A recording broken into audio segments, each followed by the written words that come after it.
کر رکھی ہے، وہ ابدی جنت ہے، شادابیوں کی، خوشگواریوں کی، سرسبزیوں کی، اور یہ بہت بڑی اچیومنٹ ہے۔ فوز میں نے عرض کیا تھا کہ قرآن نجات یا سلویشن نہیں کہتا۔ سلویشن تو پہلے کسی عذاب یا مصیبت میں مبتلا ہو تو اس سے نجات کے معنی ہوتے ہیں سلویشن، اور پھر وہ ایسے کا ویسا ہی پھر ہو جاتا ہے۔ نجات کا تصور قرآنی نہیں ہے۔ فوز کہتا ہے قرآن، اچیومنٹ ہے، کچھ حاصل کرنا ہے۔ یہ بہت بڑی چیز ہے جو انہوں نے حاصل کی، اور یہ صحابہ کے بعد ان کے مرتبہ بلند کا کیا کہنا ہے۔ نبی اکرم صلی اللہ علیہ وسلم سے کہا جا رہا ہے 8/62 فَإِنَّ حَسْبَكَ اللَّهُ، کہے کہ یہ رسول کوئی بات نہیں، خدا تیرے لیے کافی ہے۔ اب یہ آیت ہے 62، اسی کے ساتھ کہا ہو وَالَّذِي أَيَّدَكَ بِنَصْرِهِ وَبِالْمُؤْمِنِينَ، خدا نے تمہیں تقویت پہنچائی ہے اس چیز سے، اپنی طرف سے ایک نصرت اور مدد سے، اور اس جماعت مومنین کی طرف اپنی نصرت کے ساتھ مومنین کی جماعت کا ذکر ہے۔ اور اگلی آیت میں تو بات ہی صاف کر دی ہے، یا ایھا النبی حسبک اللہ ومن اتبعک من المؤمنین، اے رسول تیرے لیے کافی ہے اللہ۔ یہ کہنے کے بعد تو کچھ اور کہنے کی ضرورت ہی نہیں رہتی تھا۔ ٹھیک ہے، جس کے ساتھ اللہ ہو اس کو اور کیا چاہیے؟ کہا نہیں، تنہا اللہ ہی نہیں، یہ جماعت مومنین ساتھ ملا کے یہ ہیں دو جو آپ کے ساتھ کافی ہیں۔ عزیزان من، ذرا ملاحظہ فرمائیے اس مرتبہ بلند کو کہ اے رسول تیرے لیے تنہا اللہ کافی نہیں ہے، اس کے ساتھ یہ جماعت مومنین بھی ہے ساتھ۔ اور یہ اس لیے کہ دین ایک اجتماعی نظام کا نام ہے، جماعت یا امت کے بغیر تو یہ نظام قائم ہی نہیں ہو سکتا۔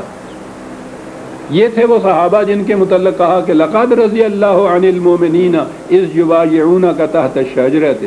فعلم ما فی قلوبہم۔ واہ، سرٹیفکیٹ ہو تو اس قسم کہا یہ جو کچھ کر رہے تھے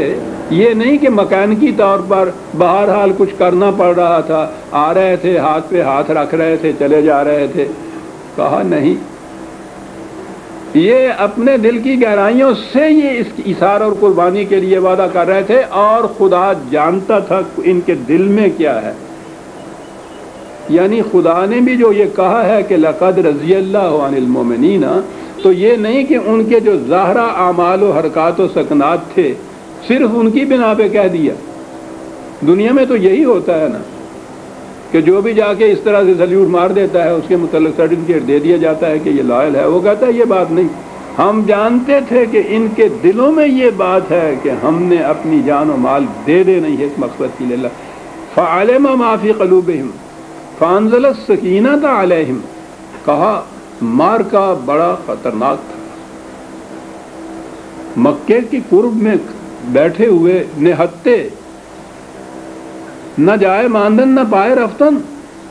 اور قریش داش دشمن جنہوں نے گزشتہ 5-6 سال سے کوئی دقیقہ فروغ گزاشت نہیں کیا، کتنی جنگیں لڑنی پڑی ان کے ساتھ، ان کے گھر میں آ کے بیٹھے ہیں، ہتھیار بھی پاس نہیں ہے،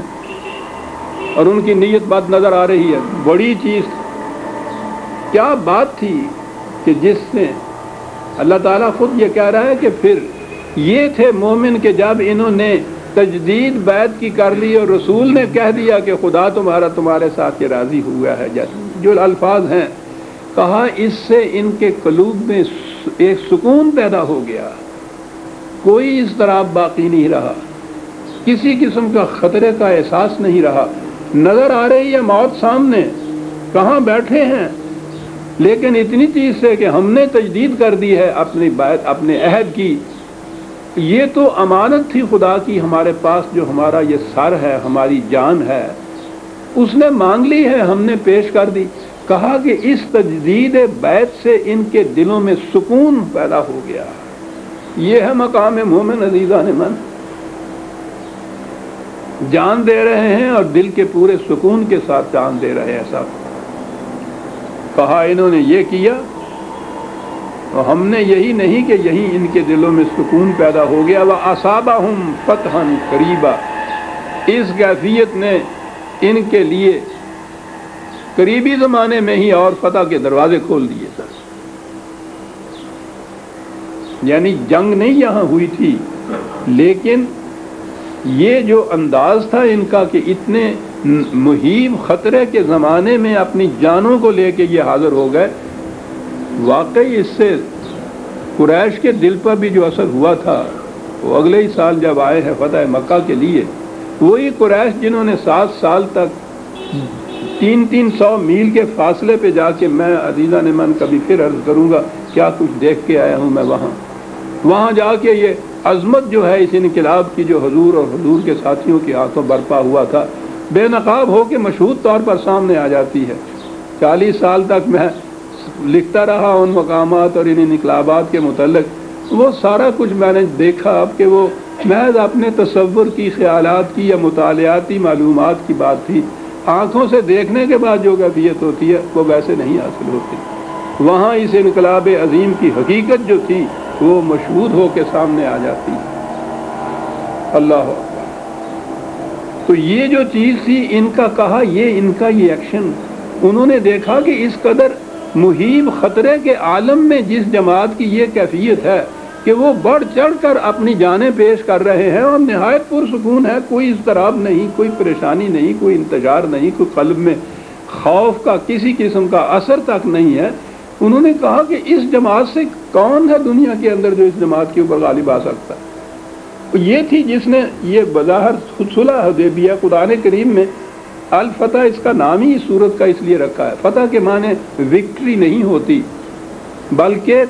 فتح کے معنی ہوتا ہے کامیابیوں کے دروازے کھول دینا۔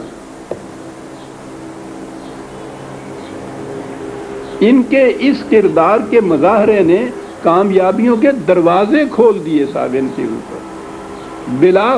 جنگ کیے ہوئے مکہ فتح ہو گیا، وہ بعد کی بات ہے، اور یہ قریبی جنگ اس کے بعد تو یہودیوں کے ساتھ ہوئی تھی بیعت رضوان کے بعد، بہت بڑی جنگ تھی اور بہت بڑا فتنہ تھا جس کو ختم کر دیا گیا، نکال ہی دیا گیا ان کو وہاں سے۔ وَمَغَانِمَ كَثِيرَةً يَأْخُذُونَهَا، اور بہت کچھ غنیمت جسے کہتے ہیں، مال غنیمت۔ یہ یاد رہے کہ جنگ و جدال عرب کے معاشرے کا جز بن چکی ہوئی تھی، اور اس کی وجہ یہ تھی کہ ان کے پاس ذریعہ رزق کوئی تھا ہی نہیں، وہاں پیدا ہی کچھ نہیں ہوتا، اور اس زمانے میں کوئی امپورٹ ایکسپورٹ جسے آپ کہتے ہیں اس کا تصور ہی نہیں ہو سکتا تھا، وہاں کچھ پیدا نہیں ہوتا۔ قرآن نے کہا وادی غیر ذی زرع، اور وہاں جا کے پتہ چلتا ہے کہ غیر ذی زرع وادی ہوتی کیسی ہے، ہم نہیں یہاں تصور کر سکتے۔ کچھ پیدا نہ ہو جہاں، تو ان کے لیے ذریعہ معاش جو تھا یہ مال غنیمت ہی تھا جنگوں میں، اسی لیے وہ ہمیشہ لڑتے پھرتے رہتے تھے اس نے۔ اور یہ غنیمت کیا ملتی تھی؟ خود لفظ غنیمت جو ہے غنم کے معنی بکریاں ہیں، تو ان کے پاس ہوتا کیا تھا جو ان کو ملتا تھا جنگ میں؟ ادھر کی بکریاں ادھر لوٹ کے لے آتے تھے، ادھر کا کچھ ادھر چلا جاتا تھا۔ یہ تھا جنگ کا جذبہ محرکہ اسلام سے پہلے ان عربوں کا، اسی لیے وہ جنگ کرتے تھے۔ اسلام کا انقلاب جو لایا گیا، حضور نبی اکرم صلی اللہ علیہ وسلم کی تعلیم و تربیت نے جو پیدا کیا، پہلی بات یہ تھی کہ مال غنیمت کی تقسیم انفرادی طور پر نہیں ہوتی تھی۔ پہلے یہ تھا کہ جو سپاہی جو اس کے ہاتھ میں آ جائے وہ اس کا مالک ہوتا تھا، اور اس کے بعد حکم یہ تھا کہ جو کچھ کسی کو ملتا ہے لا کر یہاں جمع کر دے اور آپ ہٹ کے کھڑا ہو جائے۔ یہ ایک جذبہ محرکہ جو عرب کی گٹھی میں پڑا ہوا تھا جنگ کے لیے، پہلی ہی ہدایت کے مطابق اس کو ختم کر دیا۔ اب مال غنیمت جذبہ محرکہ رہا ہی نہ، کوئی سپاہی اس کے بعد سوئی تک اپنے پاس خود نہیں رکھتا تھا مال غنیمت میں۔ جو آپ کو یاد ہے میں نے کہا تھا مدائن جب ایران کا دارالخلافہ فتح ہوا ہے تو وہاں سے حضرت عمر بن عاص نے